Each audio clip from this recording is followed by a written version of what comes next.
तो हेलो दोस्तों, कैसे हो आप सभी। तो जैसा कि आप लोग देख पा रहे हैं जीएस गोलू सर की क्लास।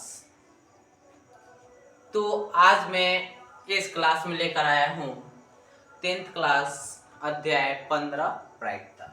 ठीक है, जो इसके पिछले वीडियो में हम आप लोग को लेक्चर 1 और लेक्चर 2 आप लोग को हम दे दिए हैं, जिसमें हम लोगों को सॉल्व हुआ है 1 से लेकर के 14 तक। ठीक है, आज हम लोग इस वीडियो में सॉल्व करने वाला है क्वेश्चन नंबर 15 और 16, और इसको इतने ज़बरदस्त तरीके से सीख जाना है ताकि बोर्ड एग्जाम में अगर बाई चांस आ भी गया तो छूटना नहीं चाहिए। ठीक है, गर्दा गर्दा कर देना है। तो आइए समय को व्यर्थ ना करते हुए क्वेश्चन को स्टार्ट किया जाए। क्वेश्चन नंबर 15 आखिरकार कह क्या रहा है। तो सबसे पहले इसको पढ़ा जाता है और समझा जाता है। ताश के 5 पत्तों, ठीक है, ऐसे तो ताश के एक गड्डी में 52 पत्ते होते हैं, लेकिन यहाँ पे बोल रखा है कि ताश के 5 पत्तों, ईंट का दहला, गुलाम, बेगम, बादशाह और इक्का को पलट करके अच्छी प्रकार फेंटा जाता है। फिर इसमें से यह वृक्ष एक पत्ता निकाला जाता है। ठीक है, तो बोल रखा है क्वेश्चन नंबर 1 कि इसकी क्या प्रायिकता है कि यह पत्ता एक बेगम है। क्वेश्चन पहले हम आप लोगों को सुना दे रहे हैं। नेक्स्ट बोल रखा है यदि बेगम निकल आती है तो उसे अलग रख दिया जाता है और एक अन्य पत्ता निकाला जाता है। इसकी क्या प्रायिकता है कि दूसरा निकाला गया पत्ता एक इक्का है या एक बेगम है। ठीक है, तो आइए सबसे पहले इसको हम लोग सॉल्व कर लेते हैं। सबसे पहले लिखेंगे सॉल्यूशन, लिख लेंगे हम लोग सबसे पहले सॉल्यूशन। ठीक है, अब धीरे धीरे पढ़ते हैं और लिखते हैं। ताश के 5 पत्तों, ठीक है, लिखेंगे दिया है, दिया है। ताश के 5 पत्तों, ठीक ना, यहाँ पे लिखेंगे यानी कुल परिणाम। कुल परिणाम कितना दे रखा है 5, यानी कुल पत्ता कितना है तो 5 है। वो भी कौन कौन है आइए जान लेते हैं। ईंट का दहला, गुलाम, बेगम, बादशाह और इक्का। ठीक है, हम लोग को ये भी पता पड़ गया कि कौन कौन उसमें पत्ता है, दे रखा है। कुल परिणाम 5 है। ईंट का दहला, गुलाम, बेगम, बादशाह और इक्का। बोल रहा है फर्स्ट नंबर क्वेश्चन, 1 नंबर, कि इसकी क्या प्रायिकता है कि यह पत्ता एक बेगम है। इसकी क्या प्रायिकता है कि यह पत्ता एक बेगम है। तो लिखेंगे बेगम होने की प्रायिकता क्या हो जाएगी, बेगम होने की प्रायिकता क्या हो जाएगा। तो बेगम इसमें आप लोगों को देख लेना है कि बेगम कितना है। तो बेगम कितना है, 1 है। ठीक है, यानी इसका सबसे पहले आप लोग फॉर्मूला जानना चाहे तो जान लीजिए, संभव परिणाम, संभव परिणाम बट्टे कुल परिणाम, कुल परिणाम। ठीक है, अब जान लेते हैं कि संभव परिणाम कितना है और कुल परिणाम कितना है। तो ये कितना क्या संभावना है कि बेगम आ सकता है, तो 1, पूरे पत्ता में बेगम 1 है और कुल पत्ता कितना दे रखा है। ठीक है, यानी कुल परिणाम कितना दे रखा है, तो 5। ये हमारा फाइनल आंसर आ चुका। ठीक है, अब बढ़ जाते हैं क्वेश्चन नंबर 2 पे। आखिरकार क्वेश्चन नंबर 2 कह क्या रहा है, तो ये समझ लेते हैं।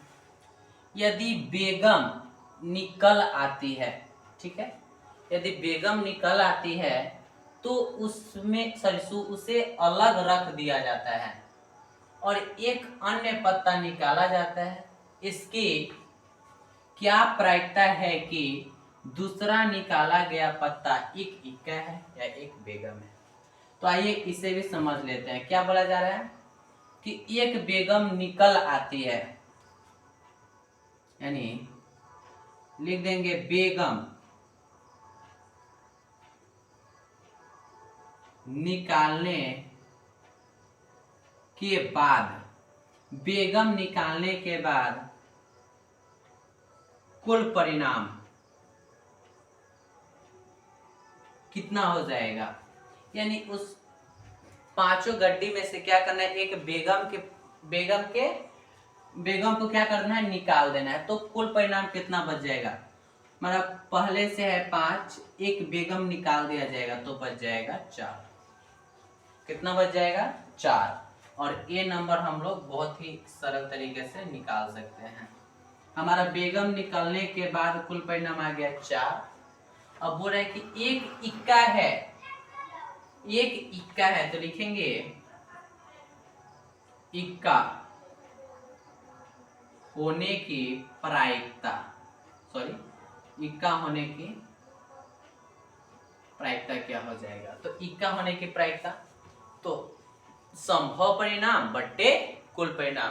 तो इक्का होने की संभावना कितनी है, इसमें 1 है, एक अब बट्टे क्वेश्चन में क्या बोल रहा है कि एक बेगम निकाल चुका है, ठीक ना, एक बेगम निकाल दिया गया है, तो कुल परिणाम कितना बचा, 4। तो ये हमारा आ गया final answer 4, 1/4। Next B number हम लोग समझ लेते हैं। बी नंबर बोल रहा है कि एक बेगम है, तो लिखेंगे एक बेगम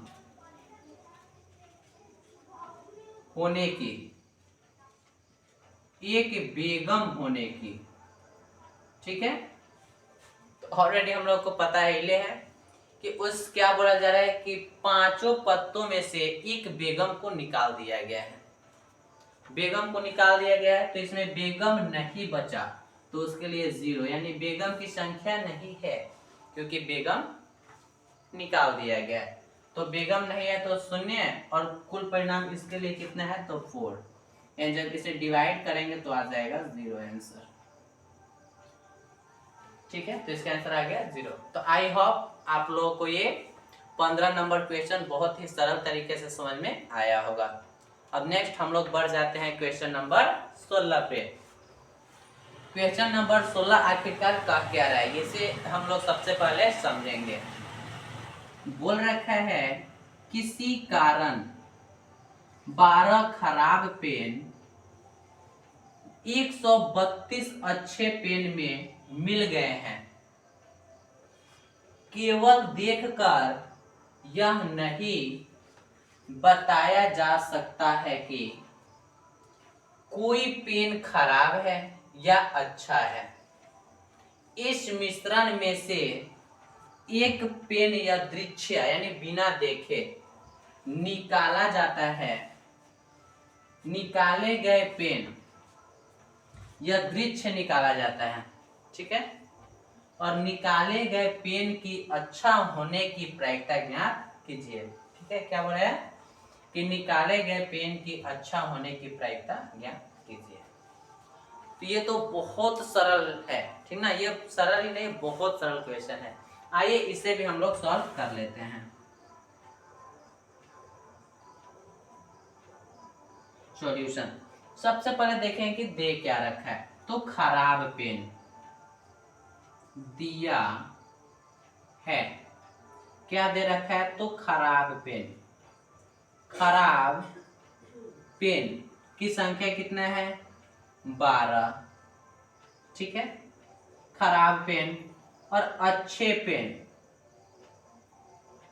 अच्छे पेन कितनी है, तो 132 तथा कुल पेन की संख्या कितना हो जाएगी, कुल पेन की संख्या यानी कि कुल परिणाम, ठीक है, कुल पेन की संख्या यानी क्या हो जाएगा, तो परिणाम कितना हो जाएगी बताइए। एक एक सॉरी दो दो चार और तीन एक चार और एक, ये हमारा आ जाएगा 144। अब हम लोगों को आगे पढ़ लेना है कि आखिरकार ये क्वेश्चन कह क्या रहा है। तो बोला है कि निकाले गए पेन की अच्छा होने की प्रायिकता बोल रखा है, लिखेंगे चूंकि अच्छे पेन होने की प्रायिकता क्या हो जाएगी, अच्छे पेन होने की प्रायिकता हो जाएगी, यानी इसमें देखना है कि अच्छे पेन की संख्या कितनी दे रखा है। अच्छा पेन, तो अच्छा पेन की संख्या दे रखा है 132, तो लिख देंगे 132 बट्टे कुल परिणाम कितना दे रखा है 144। ये कैसे लिखे, तो आप लोग को फॉर्मूला याद करना होगा, प्रायिकता इक्वल टू संभव परिणाम बट्टे कुल परिणाम, संभव परिणाम बट्टे कुल परिणाम। तो यह है क्या, संभव यानी अच्छा होने की संभावना कितनी है, तो 132 और कुल कितना है, तो 44। अभी से आइए काट लेते हैं, 12 से काट लेते हैं, 12 से 12 एकम 12 और 12 एकम 12, ठीक है, यानी 11 बार में कट जाएगा और ये 12 12 हमारा 144, यानी इसका आंसर आ गया 11/12, ठीक है। तो आई होप आप लोगों को ये क्वेश्चन भी समझ में आया होगा और बहुत ही बेहतरीन तरीके से, ठीक है। तो आज के लिए इतना ही, फिर मिलते हैं नेक्स्ट वीडियो में।